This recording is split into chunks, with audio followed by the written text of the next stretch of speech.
Welcome to AAR pharmacy lectures. So हम लोग drug preparation के लिए फॉरेंसिक वाला पोर्शन अपना स्टार्ट कर रहे हैं। तो उसमें हमारे पास मुख्तलिफ एक्ट और रूल्स हैं, तो वन बाय वन वो हम सब डिस्कस करेंगे। आज फर्स्ट हमारे पास बायो स्टडी रूल्स 2017 है। तो एक्ट या लॉ पढ़ने के लिए मैंने आप लोगों को कुछ शॉर्ट चीज़ें और ट्रिक्स बताई थी। तो सबसे पहला काम तो आपने इसमें भी वही करना है कि सारे के सारे जितने भी इसमें रूल्स आ जाते हैं उनको एक जगह लिख के याद कर लें। तो बायो स्टडी रूल्स हम स्टार्ट करते हैं। जो भी रूल या एक्ट हम पढ़ते हैं तो उसमें सबसे पहला जो होता है ना, वो उसके टाइटल और कमेंसमेंट के बारे में होता है कि हमारे पास उस रूल या एक्ट का नाम क्या है, वो अप्लाई कैसे होगा और कहाँ होगा। तो शॉर्ट टाइटल सबसे पहला इस रूल का जो है क्या है, हमारे पास बायो स्टडी रूल्स 2017। दूसरा, ये अप्लाई कहाँ होगा, ये जो है कॉन्ट्रैक्ट रिसर्च ऑर्गेनाइजेशंस जो भी CRO हैं, उसके अलावा क्लिनिकल रिसर्च लेबॉर्ट्रीज़ या बायोलेबिलिटी बायोइक्विवेलेंस स्टडी के सेंटर्स हैं या ऑर्गेनाइजेशन हैं जो भी पब्लिक या प्राइवेट सेक्टर में ये काम कर रही होंगी। इसके अलावा क्लिनिकल ट्रायल किसी भी थेराप्यूटिक गुड के या जो है बायोलेबिलिटी और बायोइक्विवेलेंस स्टडीज़ कर रही हों ह्यूमंस के ऊपर, तो उन सब ऑर्गेनाइजेशंस पे या सेंटर्स पे ये अप्लाई होगा। और ये जो है फोर्स पे वेब में जो है एडवांस आएगा। इसके अलावा डेफिनेशंस, अब डेफिनेशन सेकंड हमारे पास मोस्टली डेफिनेशन वाला होता है। तो इस रूल में जो भी हमारे पास डेफिनेशन डिफाइंड है नीचे यही टर्म रहेंगे अनटिल एंड अनलेस उनमें कोई भी जो है चेंजेस ना की जाए, अमेंडमेंट ना की जाए। तो सबसे पहला हमारे पास एक्ट का मतलब क्या है कि जब भी एक्ट का टर्म यूज़ हो according to bio study rules, तो मतलब यहाँ पे बात हो रही होगी drug regulatory authority Pakistan act 2012, जो ड्रग का एक्ट है 2012, तो ये मतलब उसकी बात कर रहे होंगे जब भी एक्ट का टर्म यूज़ हो। दूसरा, एडवर्स रिएक्शन। एडवर्स रिएक्शन का मतलब क्या है कि अनइंटेंडेड या अनटूवर्ड, मतलब जो रिस्पांस हमें रिक्वायर्ड ना हो किसी भी इन्वेस्टिगेशनल मेडिकेशन का या इन्वेस्टिगेशनल मेडिसिनल प्रोडक्ट जो है वो, उसका अगर हमारे पास अनइंटेंडेड रिस्पांस आ रहा है तो वो कहलाता है एडवर्स रिएक्शन। एडवर्स इवेंट का मतलब क्या है कि कोई भी जो है अनइंटेंडेड या अनटूवर्ड मेडिकल अकरेंस हो जाए पेशेंट के अंदर, ठीक है। क्लिनिकल इन्वेस्टिगेशन वाला जो हमारे पास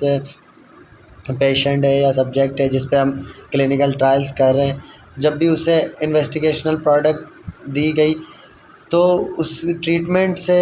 हट के उसमें जो इफ़ेक्ट आ जाए, कोई इवेंट हो जाए, तो वो कहलाता है एडवर्स इवेंट। बायो अवेलेबिलिटी का मतलब होता है हमारे पास कि थेराप्यूटिकली एक्टिव जो फ्रैक्शन होता है, मतलब जो हमारे पास सिस्टमिक सर्कुलेशन या ब्लड तक पहुंच जाता है ड्रग का, तो वो कहलाता है बायो अवेलेबिलिटी। मतलब जो भी हमने इन्वेस्टिगेशनल ड्रग दी या ड्रग प्रोडक्ट दी, वो जब सिस्टमिक उसकी एब्जॉर्प्शन हो जाए, सिस्टम तक पहुंच जाए, तो वो कहलाता है हमारे पास बायो अवेलेबिलिटी। बायो इक्विवेलेंस का मकसद क्या है कि बायो इक्विवेलेंस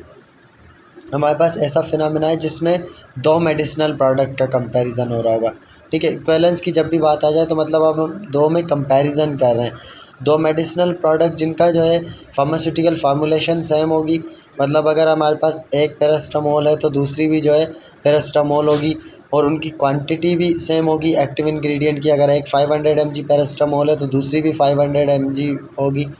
ठीक है। उन्हें जो है हम बायो इक्विवेलेंट कंसीडर करते हैं अगर उनकी बायो अवेलेबिलिटी सेम हो, मतलब उनका रेट और एक्सटेंट दोनों चीज़ें, अगर हम दो कंपनीज़ की पैरास्टामोल को उठा के कंपेयर कर रहे हैं, अगर उनका रेट और एक्सटेंट मतलब बायो अवेलेबिलिटी एब्जॉर्प्शन जो हो रही है और कितनी एब्जॉर्प्शन हो रही है वो दोनों अगर सिमिलर आ रही हैं, तो हम उन्हें कहेंगे कि ये जो है बायो इक्विवेलेंट है। और हम उन्हें जो है सेम कंसंट्रेशन या मतलब सेम डोज में दे रहे हों, जो उसकी प्री डिफाइंड लिमिट्स हैं उसके अंदर ही रह के वो सेम डोज हम दे रहे हैं और उनका इफ़ेक्ट सेम आ रहा है, मतलब बायोलेबिलिटी अगर वो सेम शो कर रहे हैं तो वो हमारे पास कहलाएंगी बायो इक्विवेलेंस। सेंटर जहाँ पे भी वर्ड यूज़ हो तो इसका मकसद क्या होगा कि बायो अवेलेबिलिटी या बायो इक्विवेलेंस स्टडीज़ सेंटर, चाहे फिर वो पब्लिक हो या प्राइवेट हो, जो भी ड्रैब की तरफ से लाइसेंस्ड सेंटर होंगे, बायो अवेलेबिलिटी सेंटर हो या बायो इक्विवेलेंस स्टडीज़ सेंटर हो। CSC क्लिनिकल स्टडीज़ कमेटी मतलब ऐसी कमेटी जो अंडर रूल नंबर 13 बनाई गई हो। अब इस तरह की चीज़ें भी इम्पॉर्टेंट है, मैंने यह पहले भी वीडियो में बताया था कि अब अगर आपसे पूछा जाए कि CSC जो है वो हमारे पास बायो स्टडी रूल के कौन से रूल के अकॉर्डिंग बन रही होती है, तो ये हमारे पास जो है रूल नंबर 13 के अकॉर्डिंग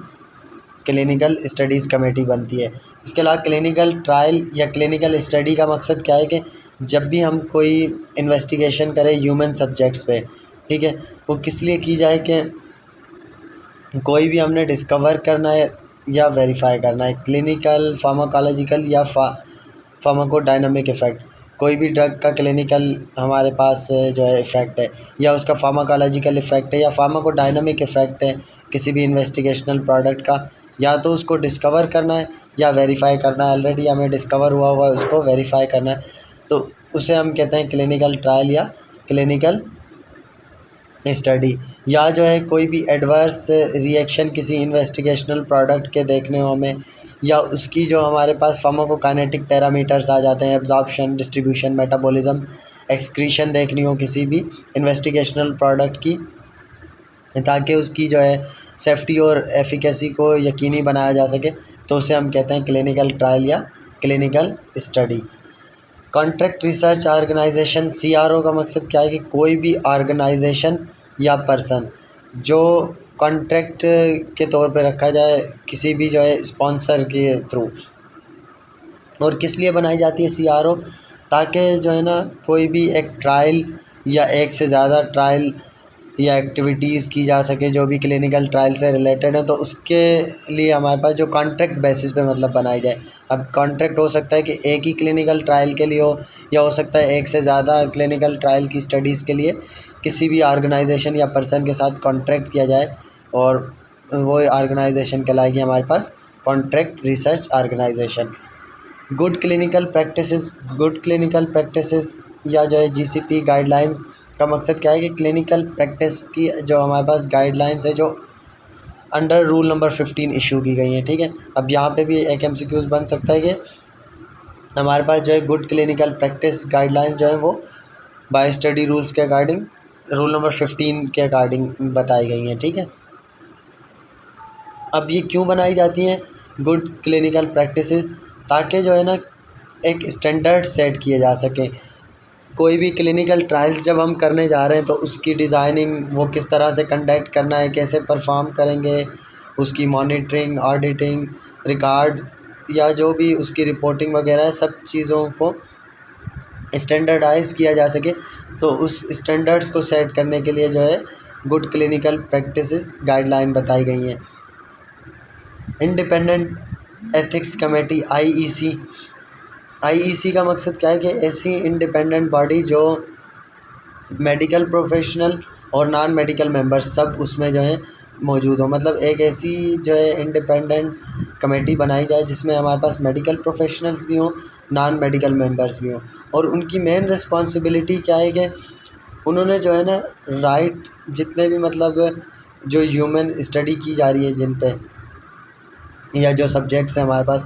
उनके राइट्स, उनकी सेफ्टी और उनके जो है वेलबींग, इनके लिए काम करना है, ठीक है। जो भी ह्यूमन सब्जेक्ट्स क्लिनिकल ट्रायल में या स्टडीज़ में इन्वॉल्व हो रहे हैं, तो उनकी जो है राइट्स और सेफ्टी के लिए एक कमेटी बनाई जाए, तो वो इंडिपेंडेंट कमेटी हमारे पास कहलाती है इंडिपेंडेंट एथिक्स कमेटी,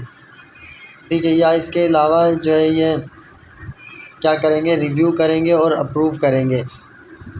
कोई भी अपना जो है ओपिनियन ट्रायल प्रोटोकॉल के अकॉर्डिंग, मतलब कोई ट्रायल प्रोटोकॉल इनके पास आया उसको ये पूरा रिव्यू करेंगे, अप्रूव भी करेंगे और अपना जो है ओपिनियन भी देंगे उस प्रोटोकॉल के बारे में। इसके अलावा जो भी हमारे पास इन्वेस्टिगेटर हैं उसकी सूटेबिलिटी के लिए बताएंगे कि अगर आप ये क्लिनिकल ट्रायल करने जा रहे हैं तो उसके लिए आपके पास इन्वेस्टिगेटर जो है वो कैसा होना चाहिए, फैसिलिटीज़ कैसी होनी चाहिए, मेथड्स और मटेरियल कौन से सूटेबल हैं इसके लिए, तो उन सब के बारे में ये बताएंगे। और इसके अलावा जो है कोई भी डॉक्यूमेंट करना होगा, इन्फॉर्म्ड कंसेंट, हमारे पास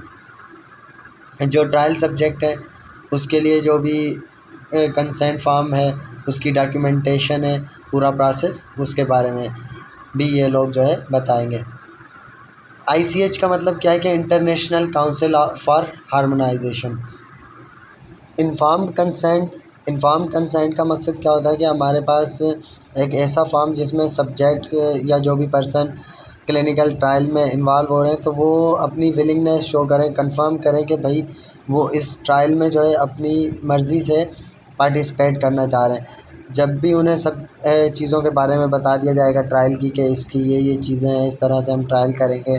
जो भी उस सब्जेक्ट से रिलेटेड रेलेवेंट चीज़ें होंगी वो सब उसको बताई जाएंगी। उसके बाद फिर उसकी डिसीजन है कि वो पार्टिसिपेट करना चाह रहा है, तो फिर उसके बाद जो है एक इन्फॉर्म्ड कंसेंट फिल कराया जाता है। मतलब ये जो है डॉक्यूमेंटेड फॉर्म में कराया जाता है, रिटन। उसके अलावा साइन और डेट पूरी जो है लिखी जाएंगी उस सब जो है इन्फॉर्म्ड कंसेंट के ऊपर। इंस्टीट्यूशन का मकसद क्या है कि कोई भी मेडिकल इंस्टीट्यूशन जो पब्लिक या private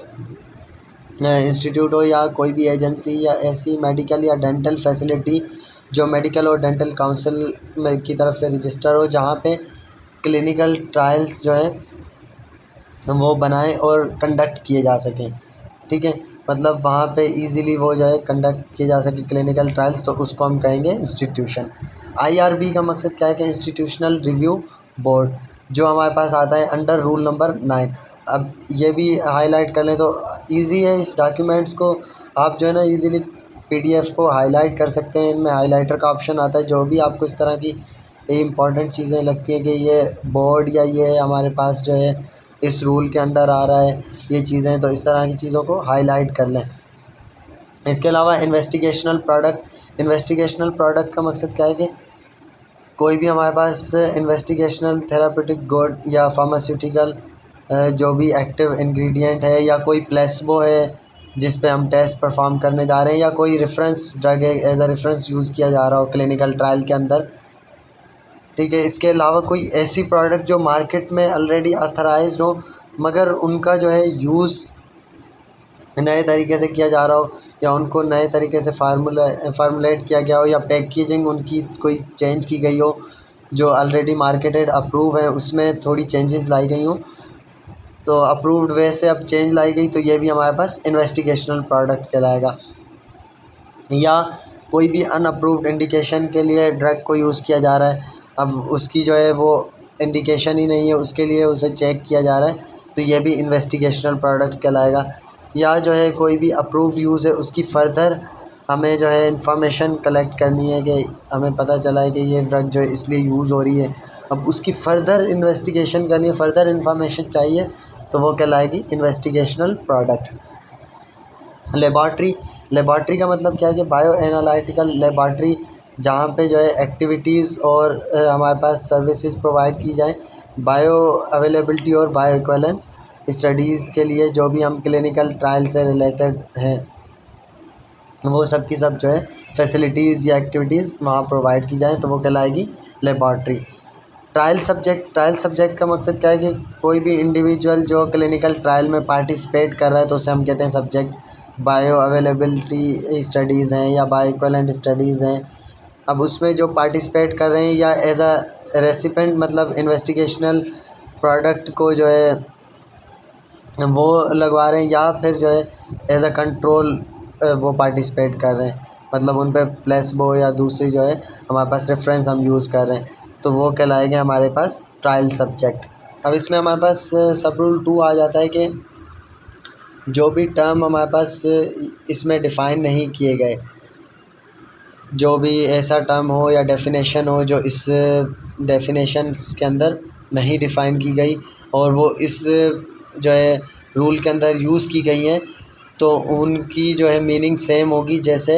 drug regulatory authority Pakistan act जो ड्रैप एक्ट 2012 है उसमें जो भी डिफ़ाइन की गई हैं, या जो है ड्रग एक्ट 1976 के अंदर जो भी डेफिनेशंस बताई गई हैं, तो वो उन्हीं के अकॉर्डिंग इसकी मीनिंग होगी। बहुत शुक्रिया वीडियो लेक्चर को देखने का। नेक्स्ट हम इंशाल्लाह application and issuance of licence से फ़र्दर कंटिन्यू करेंगे।